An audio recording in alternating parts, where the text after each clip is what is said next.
morning. We'll start as we do so often in tabletop. By now you know to pay attention to how you need to nurture your body. So if you need a blanket under the knees or a lift under the wrists, please gather up whatever props you find auspicious for that. And then find your way into your quadruped position. Grounding the hands somewhere in the proximity underneath your shoulders. This doesn't have to be an exact science. So they could be a little bit ahead of the shoulders if you tend to have tight wrists.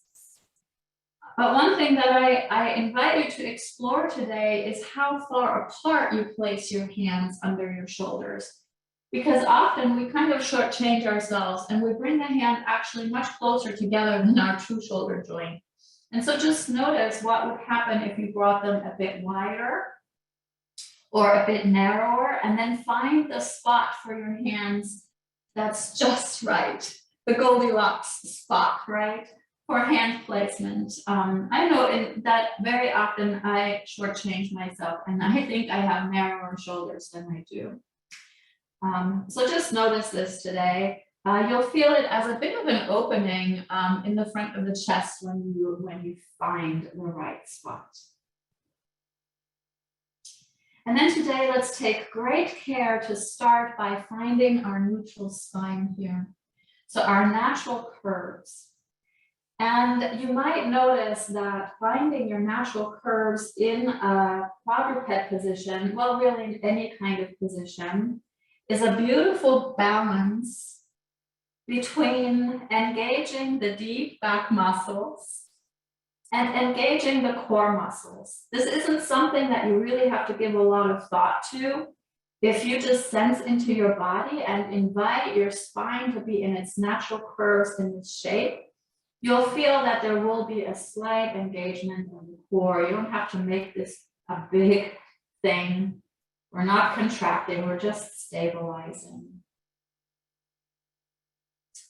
And then from here, I invite you, if you feel stable enough, to lift your right arm off the earth and to sense into your core as you do this, to notice what happens to the musculature, if anything. Never expect any particular outcome, just explore with curiosity.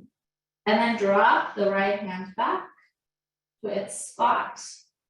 And notice what happened in your body, how your body readjusted just from this tiny shift in demand.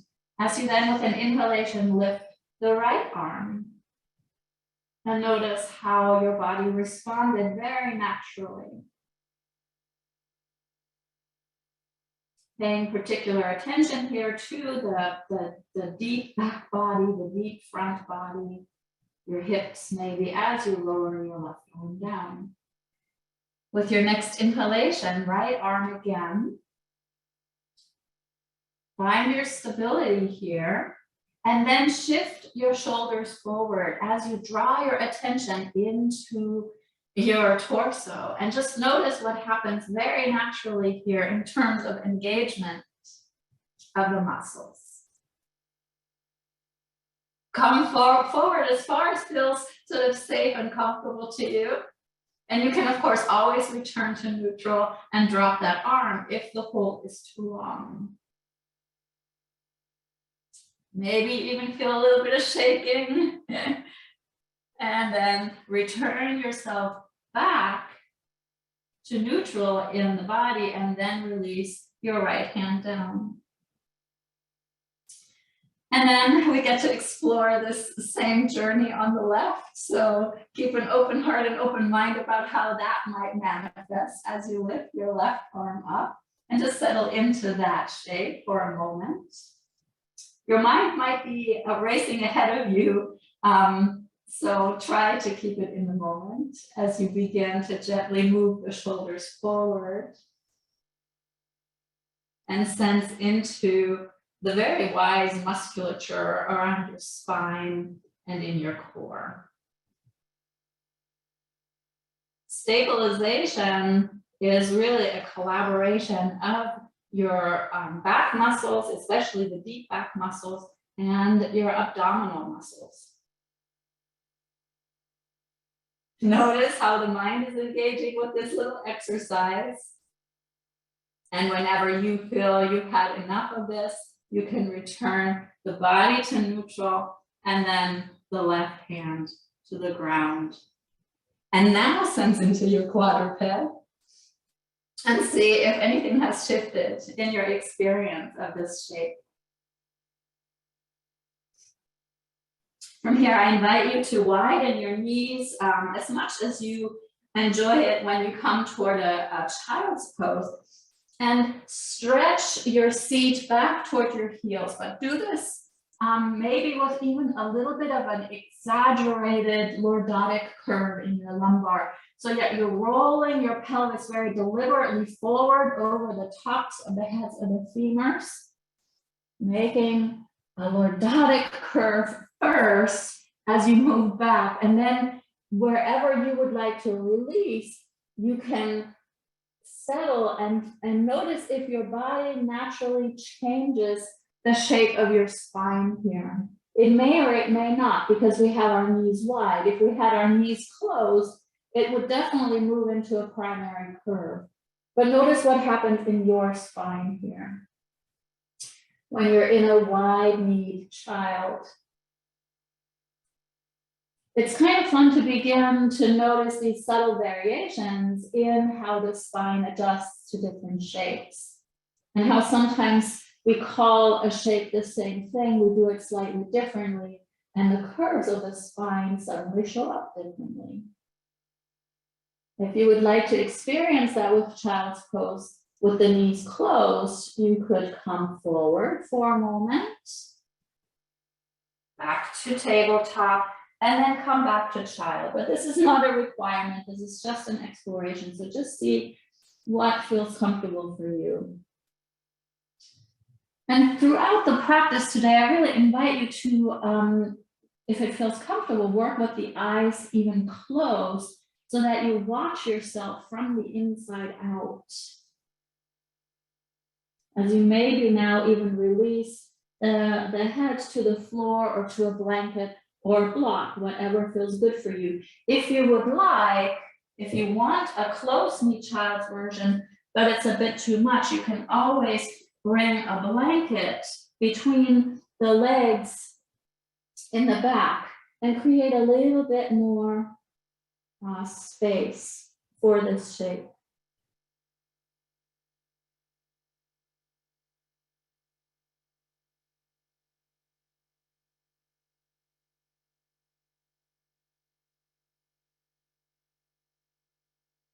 And then I invite you to bring your hands under your shoulders and press yourself up into a hero's pose. You could have a block between the feet to rest your sits bones on. Or if you're very eager this morning, you could drop the pelvis to the ground. If you do this, notice what shifts in your spine as you move from a higher or even very high or even higher position to a lower position. So play a little bit here. This is an exploration of the spine and how the spine just naturally will adapt itself to different situations, and how the spine and its ability to be stable, to hold itself in its natural curve, gives you feedback about whether you're choosing props that are auspicious for your body.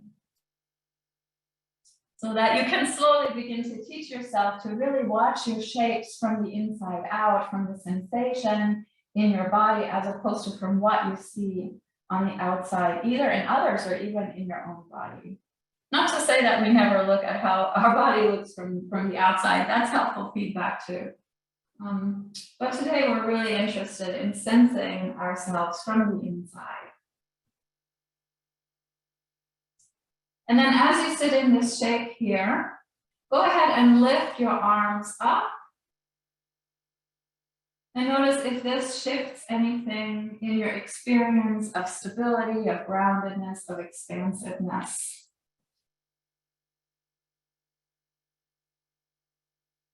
And if it feels auspicious to you in this moment, you could interlace your fingers, press them through like this, and reach them up to the ceiling. Maybe I'll shift so that I face you now.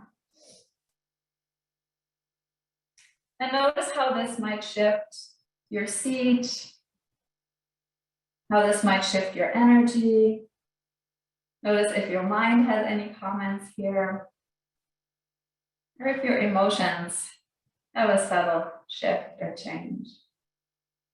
Maybe nothing changes at all, that's okay too.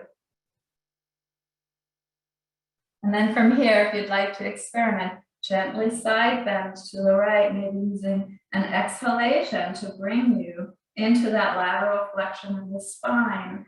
And this time, try to keep your left sits bone anchored to the earth. And notice how the musculature in your torso adjusts to this demand of gravity now having a very different pull on your tissues.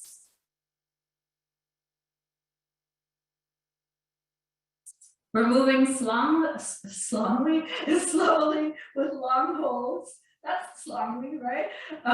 This morning, so if you need to come out of a shape and then come back into it during a longer hold, you're absolutely welcome to do so. That's your own body wisdom, right?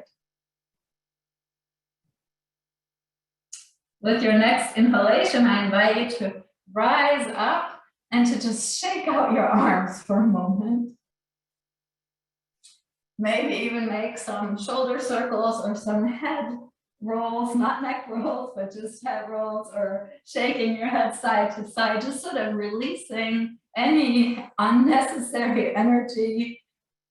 And then when you feel ready, in your own way and in your own time, I invite you to come to the other side. So you can start maybe by bringing the arms up without the interlace, and once again feeling that expansiveness through the spine, and noticing how just that shift in arm position affects your spine, the curves of your spine, the engagement of your back muscles and your core muscles.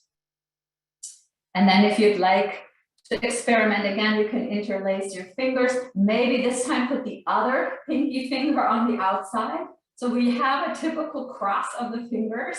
So do it the opposite way, and just notice how that alone changes things as you then bring the arms up and overhead. I kind of like to bring the tips of my pinky fingers and the tips of my thumbs together when I make this interlace. It closes an energy loop for me. That might just be in my imagination, but it feels pretty real to me. And with an exhalation, allow yourself to come into the left side bend. Several of you have already done this, so you're way ahead of me. So feel free to come out when you need to come out. And yet again, explore how this shift, as you ground your right sits bone in this shape, how this shifts your experience of your body, of your spine,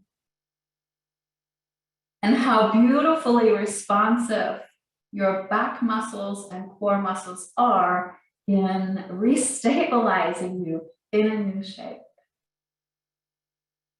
And whenever you feel ready, you can inhale and rise up. Slowly release the hands. And this time, bring yourself forward and shake out your legs, however you would like to do that. For me, I really like to do that in like a one-legged tabletop, and I shake out one leg and then I shake out the other leg. And even as you do this, you can notice how your core muscles respond, how your back muscles respond to just the little wiggles that you're bringing into your body here. So get really creative in whatever way you want. You could even make this just like a free-flowing sort of bird dog thing on one side and then on the other side. And notice even here what happens. And then find your way into a steady tabletop again. And we will come back to the idea of lifting an arm, but this time we also add a leg. So we'll start with the right arm and then add the left leg for a bird dog shape here. If you sense into your body, you might notice how your muscles and of course all of your connective tissue is responding to this balance challenge.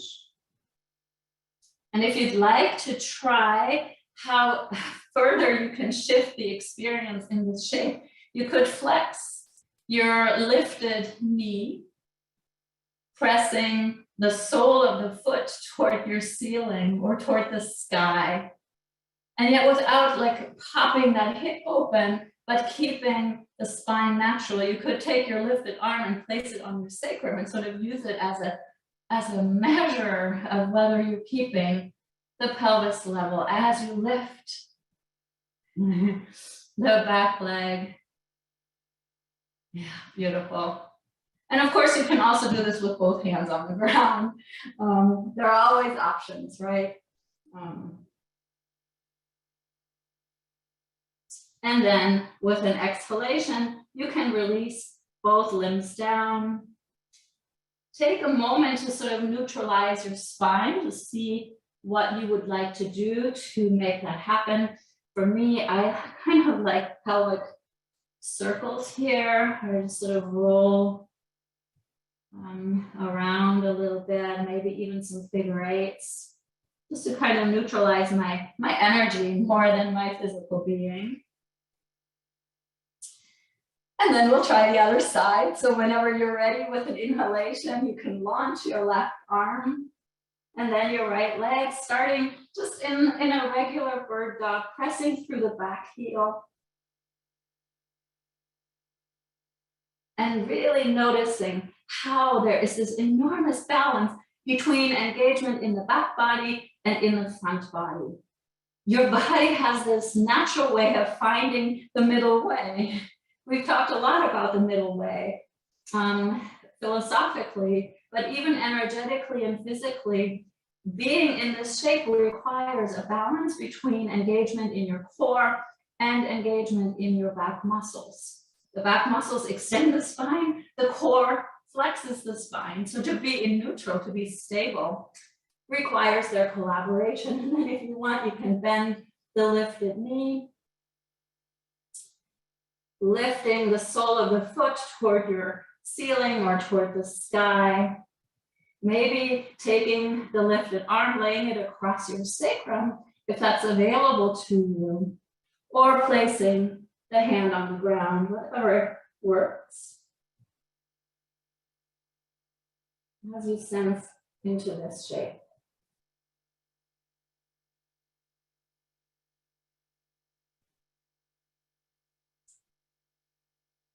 And then with an exhalation, you can return the limbs to the ground, curl your toes under for a moment, and come into rocks pose with the toes kind of flexed. You might even reach back and help them into some plantar extension here and feel the nice stretch across the bottoms of your feet. And then notice how this shape reverberates through your spine and whether you can find that sense of expansiveness in the torso, and then notice if that relieves any pressure on your feet.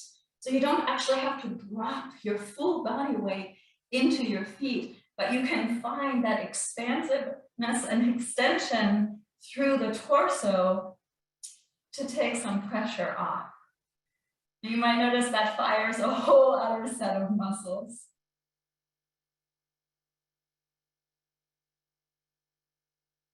And when you've enjoyed as much of that as you can stand, you can come forward and gently lower yourself onto your belly. Yogi's choice of how you would like to get there. You could sort of take a half plank and a half chaturanga, or you could choose a chaturanga to lower yourself to the ground. And then stretch yourself long here. Stretch the hips away from the shoulders, sort of walking your body into its longest shape that it can have when you're lying on your belly. If you would like, you can rest your forehead on the hands that are stacked in front of you. Or you can be in a tiny bit of a cobra, which is what I will do so that I can continue to see you and talk to you. And then from here, I invite you to notice what's happening in your hip joints. And notice if you're pressing the hip joint flat into the ground, or if you have just a little bit of a space between the hip joint and the ground. Whichever way you are, notice how your spine feels in that moment. So especially your low lumbar spine, your low back. And then do the opposite. So if you were pressed into the ground, you sense into your back and you notice how that felt. And now find a little bit of ease in the hip joint. It's a tiny bit of flexion. You're not going to lift the hips up, but you just sort of create a sense of distance from the earth. Your skin's probably still connected to the earth. And then sense into your spine. For some of you, it will be way more comfortable to be here. And for some of you, it'll be way more comfortable to be in the other place when you're in this slight extension. And so this is really just an invitation to notice what the anatomy of your own low back might be and what helps it feel more easeful here.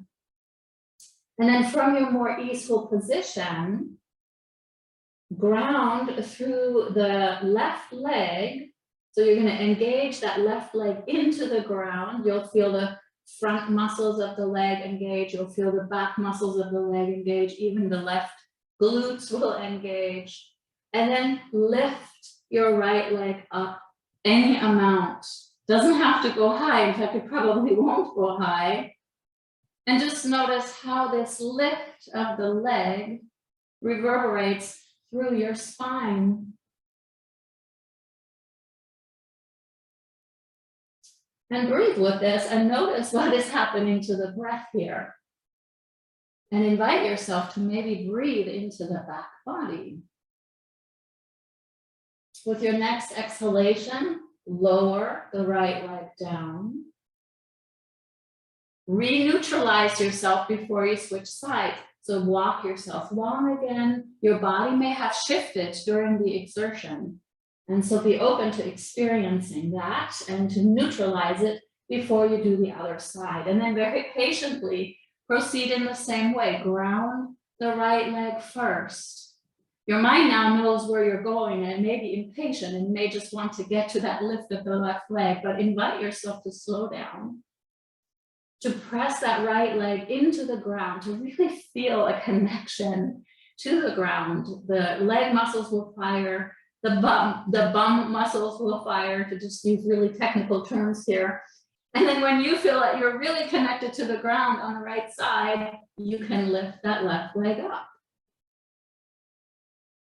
And then notice how this reverberates through your torso, your spine, maybe all the way, well, the neck is a part of the spine, sensing all the way into the neck and the head. As you hold and breathe for a moment, that moment being defined by you and what's auspicious for your body.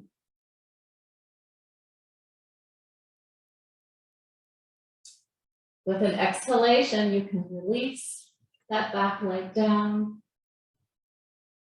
Neutralize, so wiggle yourself into a neutral place. Maybe shift your position of your upper body if you'd like. If you had your hands crossed, maybe change the cross, bring the other hand to the top and invite length. And now you have choices. You can do the same thing again, doing one side and then the other side, or you can do both legs at the same time. So I will cue both legs, but you're absolutely welcome to do one leg at a time. So from here, again, notice whether you have the gap in your hip joint, between your hip joint and the ground, or whether your hip joint is sort of pressing into the ground, and be conscious of what feels better for your spine and give yourself permission to start from there. If you'd like, you can tuck your toes under for a moment and press through the heels with the toes on the ground before you lift the legs. For me, this is often an invitation to actually lengthen my spine a little bit more, to walk my hips a little bit more away from my shoulders. And then lift both legs up. Let them separate. This is much more comfortable for your spine if the legs are not pressed together. This is maybe not the moment to work on your adductor strength. Though you could even have the legs apart and imagine that you're drawing them toward each other, and you'll feel a shift in how the leg muscles fire. Sense into your back body, and if you would like, you could add arms and fly.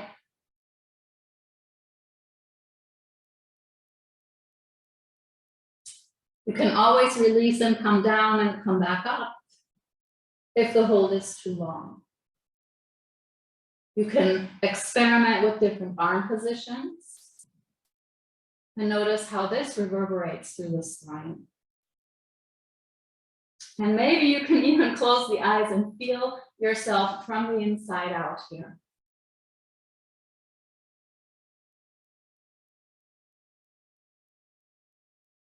And if you haven't lowered down yet, perhaps with your next exhalation, it might be a nice relief to do that. And then I invite you to just relax for a moment. Maybe your forehead is on the ground. Maybe you turn one cheek.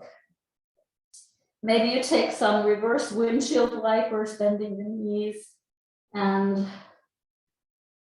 moving the feet side to side. I find that this is a very nice lumbar spine release.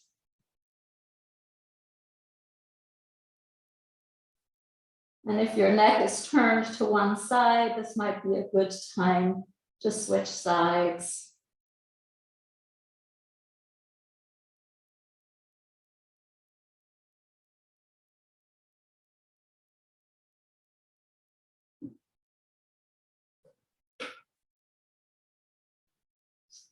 And then I invite you to bring your hands under your shoulders to lift yourself up just enough so you can slide one hand, or one forearm rather, in front of you, and can turn yourself onto your back.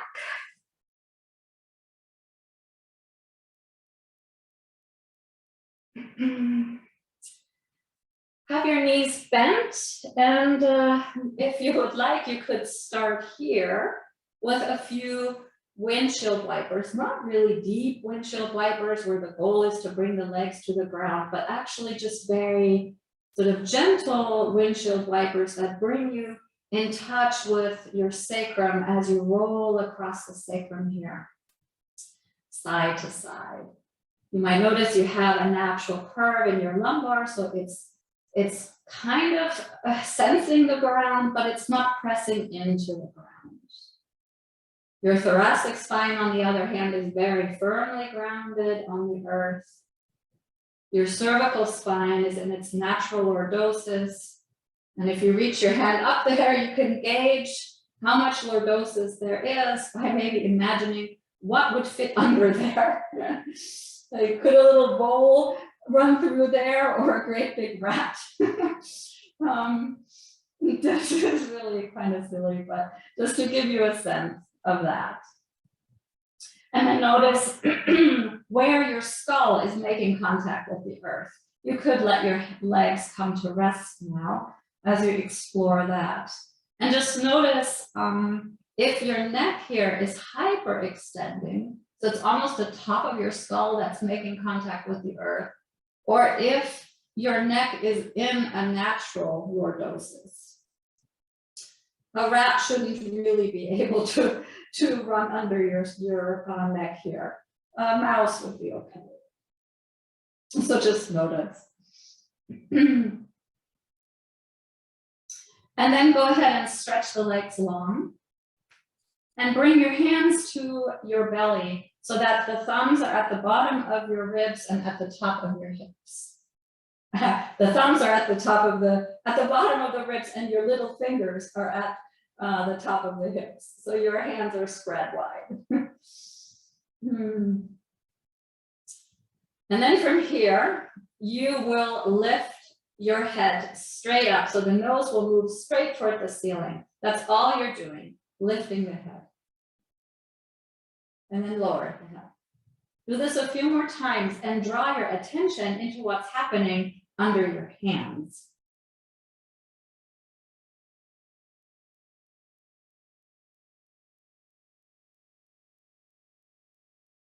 And hopefully what you'll feel is the engagement of your stabilizers, all 4 layers of your abdominal muscles will stabilize here the distance between your hips and your ribs.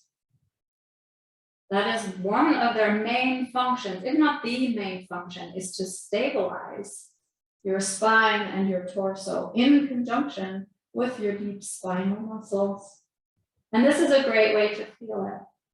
So do this a couple more times. Maybe with some amazement that you have to give no thought to this. This just happens naturally.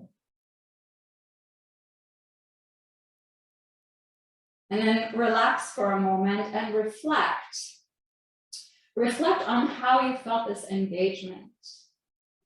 You might notice that if anything, you felt an engagement that felt like a lifting upward in the belly rather than a drawing inward. And yet so often we cue drawing the belly button toward the spine to engage the core muscles. But when they naturally work as stabilizers, they get so strong, they press out. And so maybe lift your head again and just notice what happens to your core. And from this place, I invite you now to draw your pelvic floor very consciously inward and upward, and then do this again. Keeping the pelvic engagement, but letting the core do its own thing. And then go ahead and rest your head. By now, your neck may be saying, okay, enough of that. And we'll try it now with one leg at a time and then with both legs. And then I promise we're done. All right, so settle yourself back in, maybe neutralize anything that needs to be neutralized, including your mind and your energy. And then when you feel ready, have just hands simply still resting on your belly. Lift the right leg and just notice what shifted and what continues to shift. As you lift the leg as high as you can lift it. And then lower it. And just sense into the body and what happens in the belly and in the spine. Relax completely. Maybe lift your pelvis up for a moment to re-neutralize, to find your neutral lying down position before you do the other side. And then whenever you're ready, you can lift the left leg and feel what's happening in your core, in your back muscles on the way up. And then don't lose attention on the way down. Sometimes we get lost up in the momentum because gravity wants to carry us down, but lower nice and slow and see how your belly and your spine muscles respond to this movement. It might be very subtle, so don't get down on yourself if you don't feel much, or it could be very profound. So just be open to whatever shows up. And then yogi's choice, you can do each leg individually again, or you can do both legs at the same time. And whenever you are ready, you can begin the journey of your legs. Nice and slow up. If it feels comfortable, hold at your apex for a moment. And notice what shifts when the legs are all the way up. Maybe enjoy what's happening here for a moment.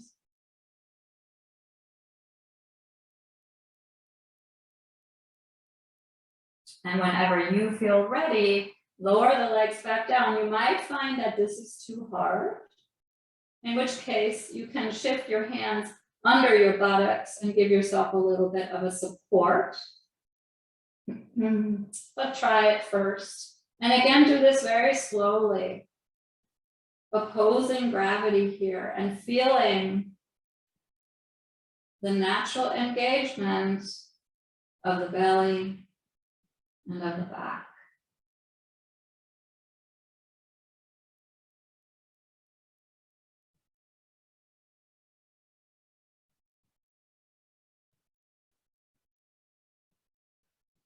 And then relax. Maybe neutralize if something needs to be neutralized by lifting the pelvis or the shoulders or wiggling or moving. You could do a few happy babies. You could hug your knees into your chest. Notice whatever might want to emerge from your body. And indulge that. Indulge that inner wisdom of moving, shaking, wiggling, however your body wants to move or shake or wiggle in this moment. And when you have wiggled enough, I invite you to settle into your Shavasana position.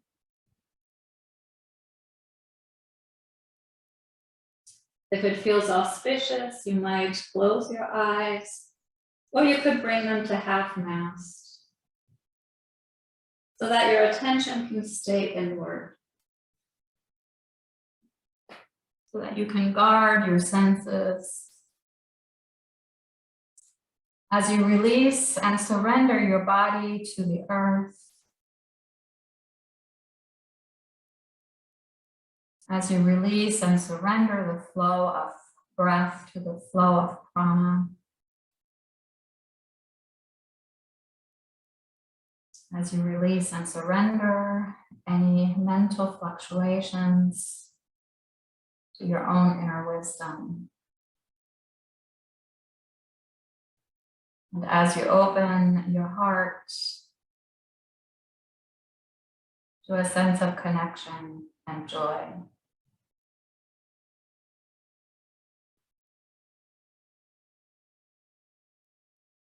And from this place, find a few moments of silence.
gently invite your senses to move outward,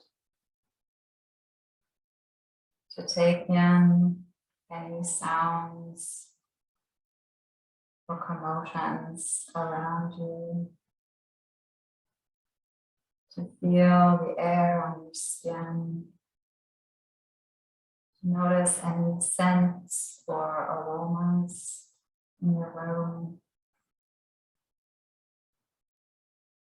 and invite your body into a few intuitive wiggles or movements or shakes, whatever wants to emerge quite naturally.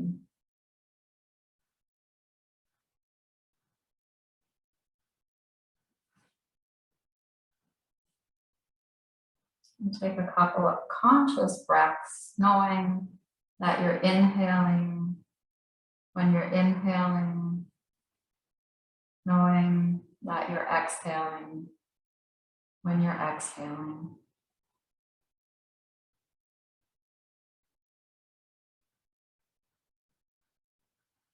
And then first in your mind, begin the journey to a seat.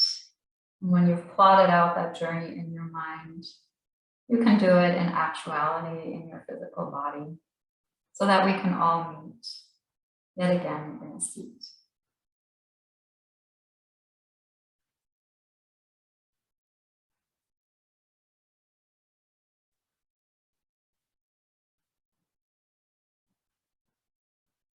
Once you have found your seat, I invite you to choose your auspicious hand placement. I invite you to consider if you would like to bow your head to your heart.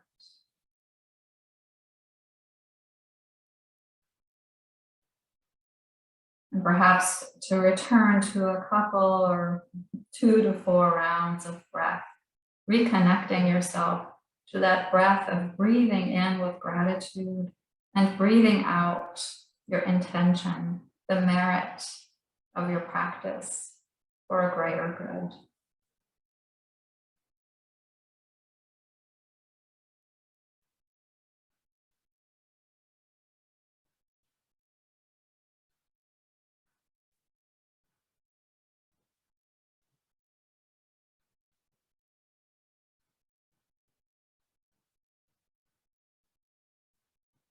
From here, I thank you very much for sharing the joy of yoga with me.